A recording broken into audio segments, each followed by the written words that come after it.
But day 6 of the Minnesota State Fair had a definite military theme. As Eric Nelson found out, it was a special day for Vietnam vets, including one from Brooklyn Park. Just think of it as a giant salute from fairgoers. It was Military Appreciation Day at the fairgrounds, and giving thanks was the theme.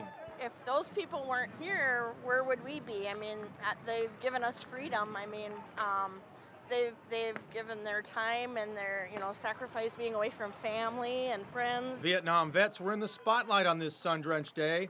1,000 Vietnam vets turned out to march in a morning parade, including Brooklyn Park's Lee Ulferts, who was a Marine gunner in Vietnam. It's a chance for all of us to get together and to share some kind of camaraderie that we haven't had for years.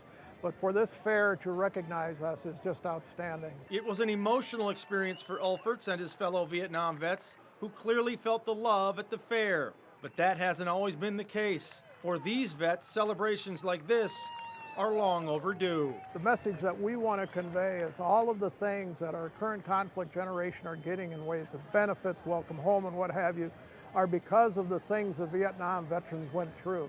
We have a mantra that never again will one generation of Americans abandon another. It was another sauna-like day here at the Minnesota State Fair, which might make you think it would be very difficult to march in these conditions.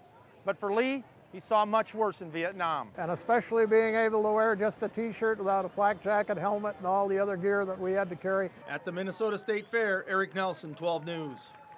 Ulferts served in Vietnam from 1968 to 1970 and was commander of the Minnesota VFW.